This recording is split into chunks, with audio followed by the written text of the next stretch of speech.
Welcome to BA 411 Ethics course. This is the beginning of our module 2. And although I didn't do a recorded lecture in the first module, I thought I would in the subsequent ones. So as we move into the meat of our ethics course, I thought we should probably start out by defining some of the terms. Some of this information you'll find in your textbook, and much of it as well from other sources, which I'll list at the end of the PowerPoint. So as you can see, our actual words, ethics and moral, come from a couple of different sources, but as time has gone by, we find that most people and individuals use these terms interchangeably, so we will as well in our studies. As we move through this course, there are a couple of objectives that I have in mind that I would like for us to get to. The first one is to understand that ethics is the responsibility of everybody. It's not about a blame game. It's not about this person or that person or the organization or some other organization is to blame or responsible for ethics. But it is each and every one of our responsibility.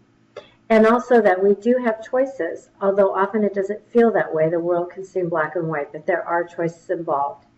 So as we move through this course, we're hoping to build an ethical competence, which is a broader understanding of ethics, how to deal with them, and how to solve some very complex ethical dilemmas. An ethical dilemma, by the way, is one in which there are no good answers. In whatever decision is made, someone is harmed. Those are the icky situations that we all hate to deal with. We're not talking about the obvious, should I kill my best friend because she doesn't like my outfit? Those are not dilemmas. Those are fairly substantiated right versus wrong decisions. So another thing that we will explore as we go through the course is the fact that as humans we do have weaknesses, and we do have what your author refers to as the dark side, which we are often compelled to go to in times of stress, in particular when we're faced with a huge dilemma with a very, very short period of time. And lastly, ethical dilemmas are usually quite complex, which means there are multiple causations. And in fact, we need to take a look at the fact that there are also many consequences, including unintended consequences. So yes, again, ethics is the responsibility of all of us. You'll hear a lot of rationalizations about why something isn't your responsibility or why it's not really a problem. If you find yourself saying, well, this was easy, there's nothing to it, this is an easy answer, then you're not giving it due weight. Some people give up and say it won't do any good. The odds are too great, there's too stacked against us, or it's too little too late. Been there, done that, tried that, didn't work anyway. Or we can't afford it. But these are all excuses. It doesn't excuse us from our ethical responsibility. In our last discussion board, I asked you to look at the ethical perspectives presented in your book by your author. And there's a reason for that. By looking at a variety of theories, it helps clarify the issue at hand. And in fact, theories in business courses, as in other arenas, are devised to help us build mental models by which we can look at a problem, and in this model, before we try it out in practice, we have a chance to try it out mentally to see if it might possibly work. So along with these perspectives are some decision-making guidelines, and hopefully you'll come up with some alternative viewpoints to explore as well. So among the perspectives, and I'll run through these quickly, it looked like from the discussion board posts, you had a pretty good idea of most of them. Utilitarianism is a fairly common one that the majority of people, I think, would understand or have heard of. And that's really, it's a consequential theory, and it's based on cost-benefit. What are the costs involved and what are the benefits, and whichever weighs out with the greatest benefit wins. So it's the greatest good for the greatest number. There are a number of ways that you can look at using this theory, but first of all, you want to try to identify as many possibilities as possible and then choose from those various actions to find the one that produces the greatest benefits. Drawbacks are that it is difficult to look to find all of the various possibilities. It's also hard to foresee all of the potential consequences. So again, we're human and we come into our decision-making process with some innate prejudices that have to be overcome as well. The second perspective, and another one that's very common, is deontology, also referred to as the categorical perspective, imperative, excuse me. Immanuel Kant is given credit for designing this particular theory, and it's about following universal truths. And these are found through moral reasoning. The actual circumstances are not considered.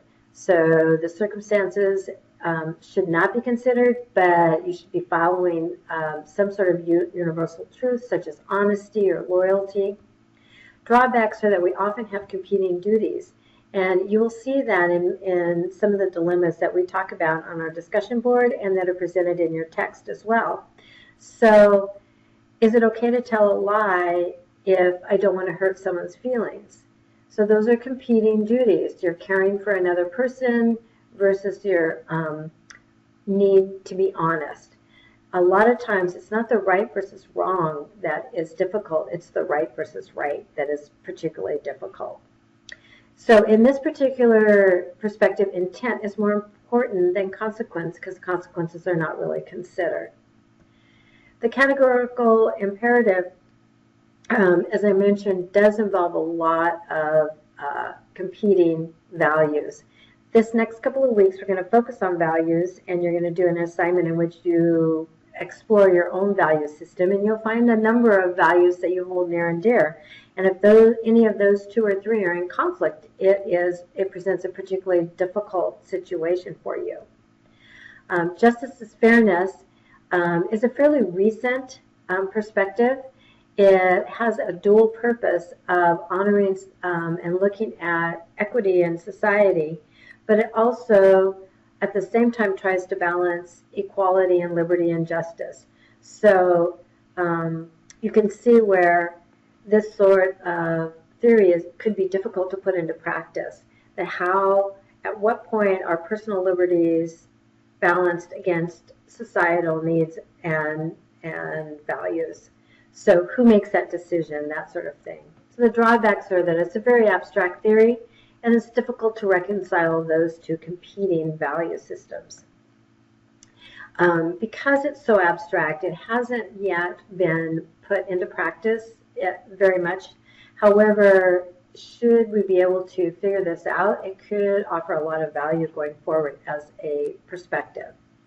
Confucianism is an ancient practice and comes to us from Asia. It is all about relationships and trust. Trust is probably the pinnacle of this particular ethical perspective. And a couple of you talked about it in the discussion board post in the last module and actually mentioned the word trust, which I found particularly important. So it looks at a priority of personal virtues and character, and there are certain givens in practicing Confucianism, and that's that people are virtuous and attempt to be virtuous in their decision making, and that we ascribe to healthy relationships. So again, building trust. Drawbacks are that a strength can become a weakness if it's taken too far, for instance, by helping an individual without looking at how unintended consequences or who else might be involved or other stakeholders, then it could become a weakness. Also, there's a great emphasis on hierarchy, and just in business you'll find that in terms of authority and title, but also in family matters where the grandparent has far more respect and influence than, say, a child or another relative. Altruism is, many of you have heard of this as well, it's an ethic of caring. It's very inspirational. It's about benefiting others before yourself. So we see this as and perspective that lays a lot of foundation for high moral character, which is highly sought in society and is a very inspirational way of looking at situations. Some of the drawbacks are that there are unintended negative consequences, and it's also very difficult to practice.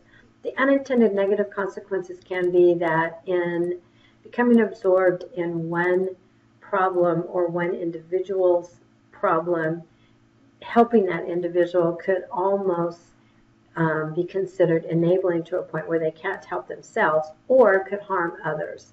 So that's one way in which it can backfire. Again, because it's difficult to practice, it's very few of us can consider ourselves to be altruistically driven in most cases.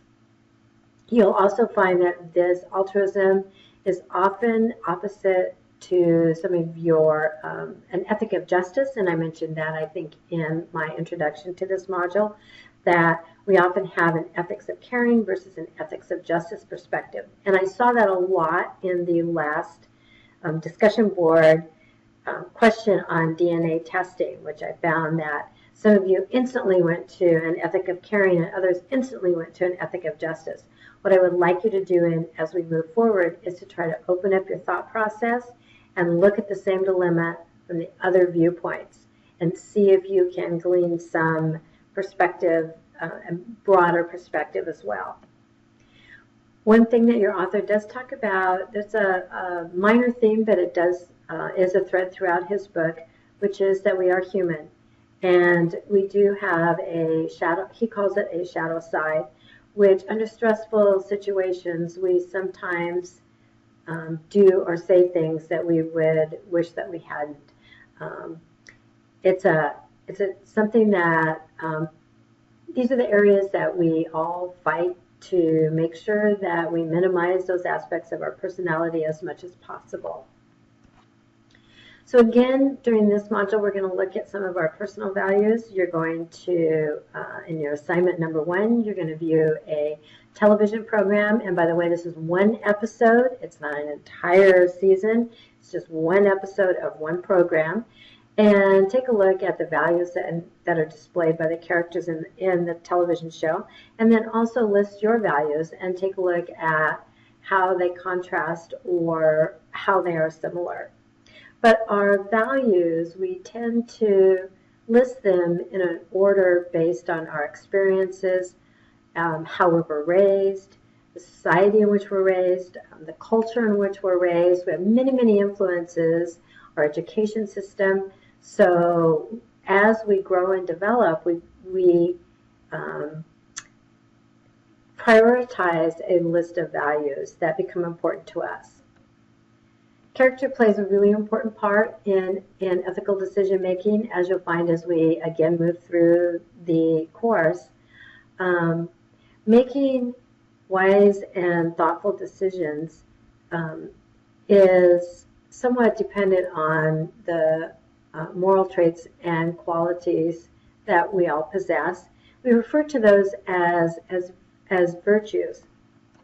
And virtues are these deep-rooted habits and character traits that really have a lot to do with how we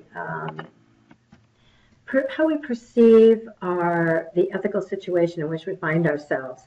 For instance, if we go back to the DNA discussion board question, people they seem to have a place that they went to right away. And this was not something that was logical. It was a perception, a feeling that there was a right or wrong way in which to go. Some of you, in listening to the discussion board posts, began to see things from other perspectives, and this is wonderful.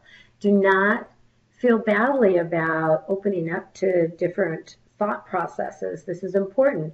It doesn't mean that you trade off your own values. Your values are your values, and they aren't going anywhere. So, however, sensitivity to the values of others is very important, particularly as we make decisions in teams, groups, organizations, and societies.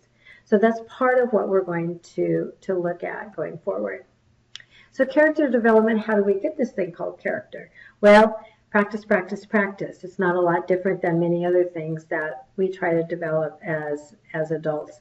So we can, by practicing through building habits, we get better at this in terms of doing the right thing without thinking about it. We also learn vicariously from others through role models, people who are important to us. We even see role models on television, on the internet, around us. Stories are also very important as we learn about right and wrong, what's expected, what's not expected, what are the norms of our society, what are important values to our family, to the people around us, to our various circles in terms of friends and that sort of thing, as our experiences. We have many various experiences that are life-altering, and we call these defining moments. So they shape us, and they shape how we look at and view future ethical dilemmas and situations. So I hope you'll all enjoy the next 2 weeks. I look forward to seeing you online. Have a great time.